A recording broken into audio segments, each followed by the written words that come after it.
Wait, what? I blurted out, nearly choking on my drink. Vanessa's voice cut through the chatter like a blade. It was me, she said, her smile spreading as she basked in the sudden attention. My stepfather's face lit up with gratitude, and my mom's eyes filled with tears of pride. The room went silent save for the hum of the ceiling fan. I sat frozen, my hands clenched in my lap, every muscle in my body tensed. She couldn't have just said that, not after what I told her in confidence. My name is Jessica Neal. I'm 29 years old and work as a social worker. For as long as I can remember, I've been the kind of person who avoids drama and does what needs to be done without making a scene.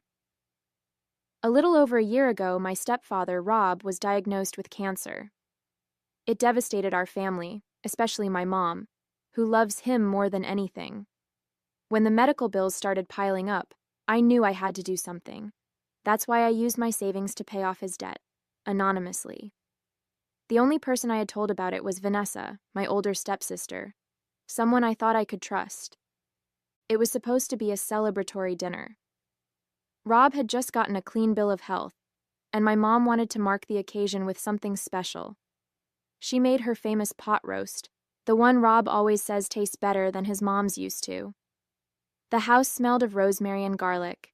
The dining table was set with her good plates, and there was an extra chair squeezed in to accommodate Vanessa's husband, Derek. Everyone seemed happy, really happy, for the first time in what felt like years.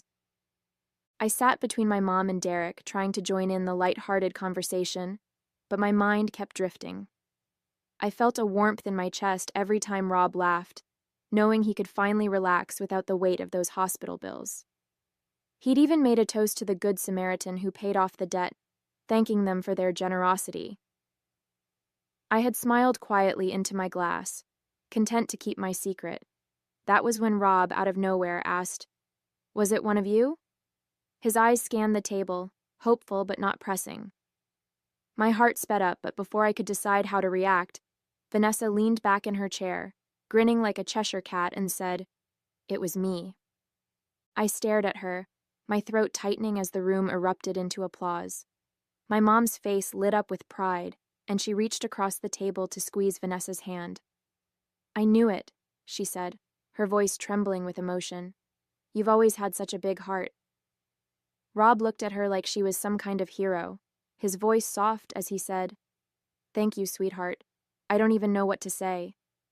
But it was Derek's reaction that really caught me off guard. He blinked, his fork frozen halfway to his mouth, and then said, "Wait. You did this? When?" Vanessa didn't even flinch. She turned to him with that same syrupy smile and said, "Of course I did. I didn't tell you because I wanted it to be a surprise." Derek stared at her for a moment, clearly trying to process what she'd just said, but then shrugged and went along with it, muttering something about how proud he was. Meanwhile, I sat there in stunned silence, my hands gripping the napkin in my lap so tightly I thought it might tear. She had lied not just to the family, but to her own husband. And the worst part? She didn't even hesitate. Dinner carried on as if nothing had happened. Rob shared stories from his treatment days, making us laugh with his descriptions of the grumpy nurses who eventually warmed up to him. My mom kept chiming in about how strong he had been through it all, and Derek cracked jokes about how Rob must have charmed the doctors to get extra Jell-O cups. The mood was light, warm, exactly what you'd expect at a dinner celebrating a second chance at life. But Vanessa wouldn't look at me. Not once. Every time I glanced her way, she avoided my eyes, focusing intently on her plate or making a point of talking to anyone else at the table. It was like she knew I was daring her to meet my gaze, to acknowledge what she'd done. Her fake smiles and easy laughs didn't fool me for a second. Beneath all her charm, I could see the tension in her shoulders, the tight grip on her wine glass. She knew I wasn't going to forget this, even if I stayed silent for Rob's sake. When dinner finally ended, I could barely get out of there fast enough. I hugged my mom and Rob, told them how proud I was of him for staying strong through everything, and slipped on my coat. Vanessa gave me a quick, perfunctory smile as I walked past her, but I didn't bother trying to say goodbye. My mom called after me to drive safe, but I could barely hear her over the rush of thoughts in my head as I stepped into the cold night air. The drive home felt like it lasted forever. I replayed the night over and over, trying to make sense of what had just happened. It should have been a celebration, a moment of relief after everything Rob and my mom had been through. Instead, it had turned into this bizarre charade. I kept asking myself how Vanessa could sit there and lie to everyone like that, how she could look Rob in the eyes and take credit for something she had no part in. And the worst part? I let her steal the moment because I didn't want to ruin the night for Rob. But now, sitting alone in my apartment, the silence felt unbearable, and I couldn't stop wondering if I'd made the right choice. As I sat on my couch, staring blankly at the TV that I hadn't even bothered to turn on, I knew deep down what I had to do, or rather, what I couldn't do. Telling Rob the truth might have cleared my conscience, but what good would it do for him? He'd been through so much already, and he was just starting to feel like himself again. The last thing he needed was to be dragged into some ugly fight between Vanessa and me. He didn't deserve that, not after fighting so hard to beat cancer. And I convinced myself that staying quiet was the right thing to do. Rob's peace of mind mattered more than my anger or frustration. As much as I wanted him to know the truth, that I was the one who had his back when he needed it most, it wouldn't change anything for him now. If anything, it might make him feel guilty for celebrating Vanessa when he should have been thanking me. And honestly, he didn't need guilt. He needed to heal, to be happy, to focus on living. So, I decided to let it go, for him, if not for me. The next morning, I couldn't hold it in any longer. I called Vanessa while sitting at my kitchen table, my coffee untouched and growing cold. The phone rang twice before she picked up, her tone bright and casual, like nothing had happened. "Hey, Jess," she said, as if we were best friends. "What's up?" I didn't waste time. "We need to talk about last night," I said, my voice sharper than I intended. There was a pause, just long enough to feel heavy. "What about it?" she finally asked, though I could hear the tension creeping into her tone. "You know what?" I shot back. "Why did you lie to everyone and say you paid off Rob's bills? We know that wasn't you. I told you in confidence. How could you do that to me?" Vanessa sighed heavily on the other end of the line. "Jess, look, it's not a big deal. I didn't think you'd be this upset." "Not a big deal?"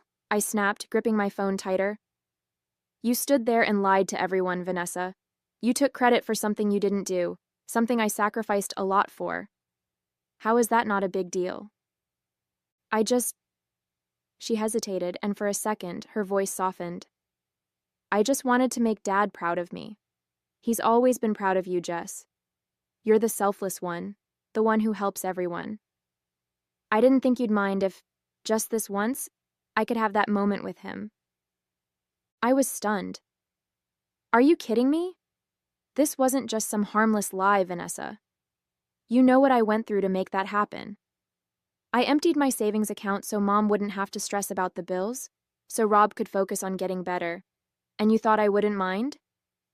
"I thought it'd be fine," she snapped back, her voice sharper now. "I didn't think you'd actually care who got the credit. I mean, you didn't even want to tell him, right? You were happy to let it be anonymous. So what does it matter if he thinks it was me?" "It's not about the credit, Vanessa," I said, my voice steady but firm. "I didn't do this to be thanked or celebrated. I didn't even want Rob to know it was me. But lying? That's a completely different matter. You knew it wasn't you, and you let everyone believe it was. You let Mom and Rob look at you like you were some kind of savior. How can you live with that?" Vanessa let out an exasperated sigh. "Jess, you're blowing this out of proportion. It's not like I hurt anyone. Rob's happy, Mom's happy. What difference does it make? You're the one who said you didn't want recognition, so why does it matter who they think did it?"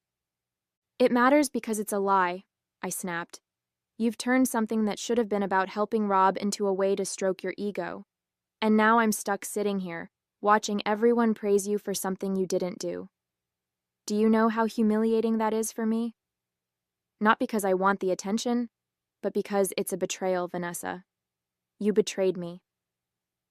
For a moment, there was nothing but silence. Then, Vanessa said quietly, almost defensively. I didn't mean to hurt you, Jess. I wanted to feel like I was enough, for once. Like I mattered. I'm not going to tell your dad, I said, my voice cold and measured. Not because of you, but because of him. He's been through enough, and I won't add this to his plate. But Vanessa... I paused, taking a shaky breath. I want you out of my life. I can't keep pretending that what you did doesn't matter. Jess, come on, she said, her voice rising with panic. You can't be serious. You're really going to throw our relationship away over this? I told you I didn't mean to hurt you. You didn't mean to hurt me, I repeated, disbelief dripping from every word. You lied to my face, you lied to your own husband, and you stole something that wasn't yours to take. You knew how much that sacrifice meant to me. And for what? To make yourself feel better? No, Vanessa. I can't trust you anymore. She started to say something, but I cut her off. One day your conscience is going to catch up with you. Maybe not today, maybe not even next year, but it will. And when it does, I hope you think about this moment, about the sister you pushed away just to make yourself look good. My voice cracked, but I held firm. I hope it was worth it. Vanessa didn't reply. The silence stretched on, heavy and suffocating, until I finally hung up. I sat there staring at the phone, my hands trembling, the weight of everything sinking in. I felt raw and hollow, but at least I'd finally said what I needed to say. A year passed, but things between Vanessa and me never went back to normal. We still saw each other at family gatherings, birthdays, holidays, the occasional barbecue, but we might as well have been strangers. Conversations were polite but hollow, and we avoided being alone in the same room. The tension between us wasn't just noticeable, it was impossible to ignore. Mom was the first to bring it up. After a family dinner one night, she pulled me aside, her brow furrowed with worry. Jessica, she said softly, what's going on between you and Vanessa? You two used to be so close. I shrugged, trying to play it off. We're fine, Mom. Just busy with life, I guess. But I could see she wasn't convinced.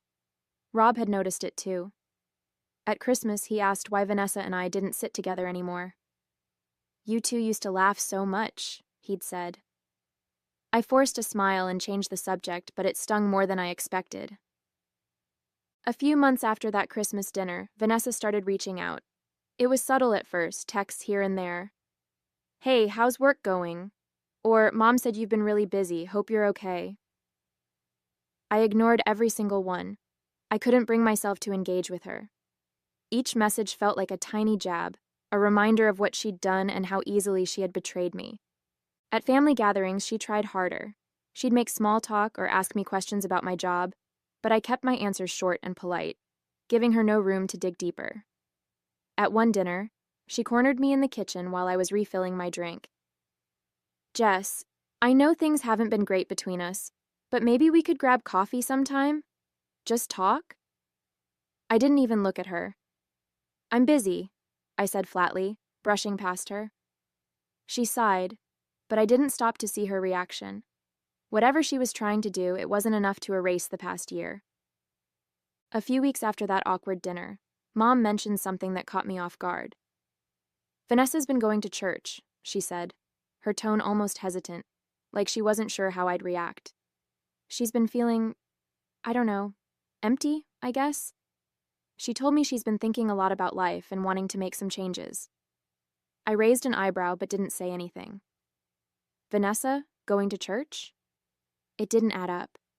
She'd never been the religious type. Always too busy, too modern for anything like that. Mom must have noticed my skepticism because she added, I think it's good for her. She seems calmer lately, more reflective. Maybe this is exactly what she needs. I nodded absent-mindedly, but I couldn't shake the feeling that this was another one of Vanessa's attempts to patch things up. If it was, I wasn't buying it. People don't just change overnight, and I wasn't ready to let my guard down. One evening, as I was settling onto the couch with a book, my phone buzzed on the coffee table. I glanced at the screen and saw Vanessa's name. My first instinct was to let it go to voicemail, like I had so many times before. But something stopped me. Maybe it was curiosity or a nagging sense that this wasn't just another one of her surface-level attempts to reach out. Against my better judgment, I picked up. "Jess," she said softly, her voice quieter than I'd ever heard it. "I know I'm probably the last person you want to hear from, but I need to tell you something." I stayed silent, gripping the phone tighter. She took a deep breath and continued. "I've been struggling with what I did, what I said that night." Her voice cracked, and I could hear the emotion in her words.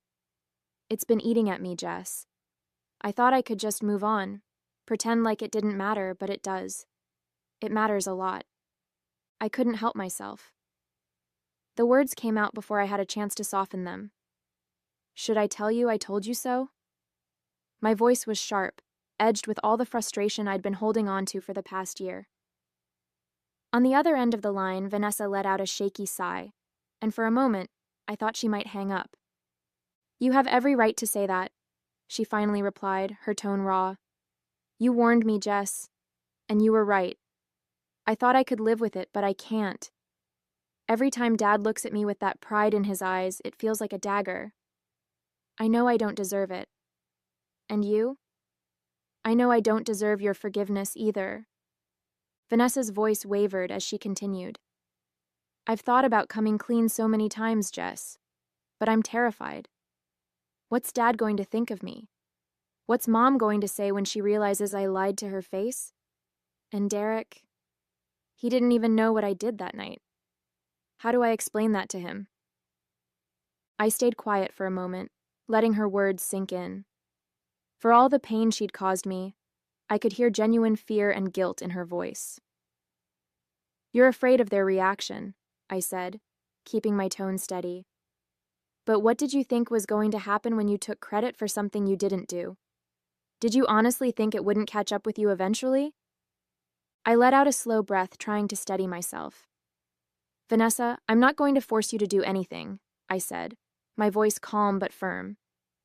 "This is your mess, and you're the one who has to deal with it. I already made my decision a long time ago to stay quiet for your dad's sake. But your guilt, your conscience, that's on you. No one can fix that but you."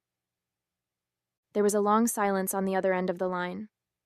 Finally, she whispered, "I don't know if I can, Jess. I don't know if I'm strong enough to face it." I shook my head, even though she couldn't see me. "You're going to have to figure that out for yourself." I hung up. I let out a slow breath, trying to steady myself. "Vanessa, I'm not going to force you to do anything," I said, my voice calm but firm. "This is your mess, and you're the one who has to deal with it. I already made my decision a long time ago, to stay quiet for your dad's sake. But your guilt, your conscience, that's on you. No one can fix that but you." Before she could respond, I added, "You're going to have to figure that out for yourself." Then, without waiting for her reply, I hung up the phone. I stared at the screen for a moment, my heart pounding, a mix of emotions swirling inside me. Relief, anger, and, oddly enough, pity. I wasn't sure if Vanessa would ever own up to what she'd done, but I knew one thing for certain. I wasn't carrying her guilt anymore. A few weeks later, I got a group text from Vanessa. It was an invitation to a family dinner at her house, something she hadn't done in ages. "I'd love to have everyone over," the message read, with an overly cheery tone that felt forced. "Just a casual evening, good food, good company." I stared at the screen, debating whether to respond. It felt out of the blue, especially after our last conversation. Mom quickly replied, "Sounds wonderful, we'll be there." Rob chimed in with a thumbs-up emoji, and even Derek added, "Looking forward to it." I reluctantly typed back, "I'll come." The evening came faster than I expected. I pulled into Vanessa's driveway, already bracing myself for whatever she was planning. Her house was immaculate, the lights warm and inviting. Through the window, I could see the dining table set with care, complete with candles and what looked like her best china. As I stepped inside, Vanessa greeted me with a smile that didn't quite reach her eyes. "Jess," she said softly, "thanks for coming." I nodded but didn't say much, still unsure of what she was up to. Once everyone had arrived and settled in, Vanessa cleared her throat and stood near the fireplace. "Can I have everyone's attention for a minute?" she said, her voice shaking just slightly. The cheerful chatter died down as we all turned to look at her. She clasped her hands together, glancing at Derek for support before looking at the rest of us. "There's something I need to say. Something I've needed to say for a long time." Vanessa took a deep breath, her fingers trembling slightly as she clasped them in front of her. "I've made some terrible mistakes in the past," she began, her voice steady but heavy with emotion. "One mistake in particular. It hurt someone I care about deeply, and it's been weighing on me ever since." She paused and glanced at Derek, who gave her a small, encouraging nod from his seat beside her. He placed a hand on her shoulder, and she seemed to draw strength from it. "I've been struggling with how to handle it, and I've been talking to my priest. He's been helping me realize that the only way to move forward is to face it." Rob leaned forward in his chair, his expression tense. "Vanessa," he said, his voice filled with concern. "What is it? What mistake are you talking about?" His hands gripped the armrest tightly, his anxiety visible, while Mom's hand rested lightly on his arm, her own confusion etched across her face. The room was so quiet you could hear the faint tick of the wall clock as we all waited for her to continue. Vanessa took another deep breath, her voice shaking now as she began. "Last year, when Dad was recovering from his treatment, there was something I did that I've regretted every single day since." She looked down at her hands, her composure starting to crack. "At the dinner we had to celebrate his recovery. When he mentioned that someone had paid off his medical debt, I lied. I told everyone it was me." She glanced around the room, her eyes filled with tears as she continued. "But it wasn't me. It was Jessica."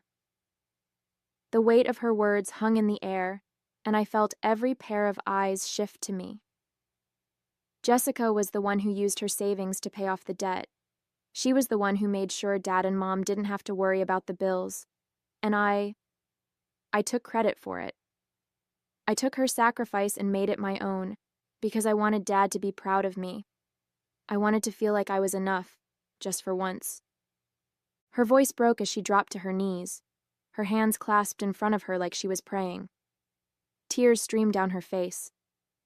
"I'm so sorry. Jess, I betrayed you.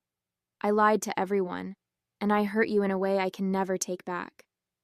Dad, Mom, I don't even know what to say. I've been carrying this guilt for so long and I couldn't hide from it anymore. Please, please forgive me. I know I don't deserve it, but I had to tell you the truth." The room was silent except for her quiet sobs. Derek reached out to steady her, his hand resting on her shoulder, but she stayed on her knees, her face crumpled with regret. Rob looked at her, his face pale and stunned, while Mom's hand shot up to cover her mouth. All eyes turned to me, waiting for my reaction. Through her sobs, Vanessa continued, her voice raw and broken. "Jessica, she's an angel. She's the most selfless person I've ever known. She didn't tell Dad what I did, not because she couldn't, but because she didn't want him to worry. She cared more about his peace of mind than about what I took from her. She's so good, so selfless, that she didn't even want him to know she was the one who paid the bills in the first place." Her shoulders shook as she wiped her face with trembling hands. "I've spent this past year hating myself for what I did to you, Jess. I don't know how you stayed so quiet, how you kept all of that inside while I took what was yours. You're so much better than me. I could never be like you, but I wish I could. I wish I had your strength, your kindness. I've spent my whole life trying to feel like I'm enough. And I realize now that it wasn't you I was competing with. It was myself." Vanessa buried her face in her hands, the room heavy with the sound of her sobs. Derek knelt beside her, gently wrapping an arm around her shoulders. Rob and Mom sat frozen, their faces a mixture of shock and deep emotion. I didn't know what to say, my heart twisting in ways I hadn't expected. It's been 6 months since that night. 6 months since Vanessa got down on her knees and told the truth in front of everyone. Things haven't gone back to the way they were, and honestly, I don't think they ever will. But they've changed in ways I didn't expect. Vanessa has been different, quieter, more reflective. She still reaches out, though I can tell it's hard for her. She sends texts sometimes, small things like, "Saw this and thought of you," or, "Mom said you weren't feeling well. Hope you're okay." Rob and Mom handled the truth better than I thought they would. Rob was disappointed in Vanessa, I could see that, but his love for her didn't waver. And with me, he's been even warmer, always finding little ways to show his gratitude, like saving me the best piece of pie at dinner or asking about my work in a way that feels genuine. It's strange, but I think in some ways that night brought us closer as a family. Not perfect, but closer. As for Vanessa, she's still trying to be the best version of herself, and for the first time, I think she means it.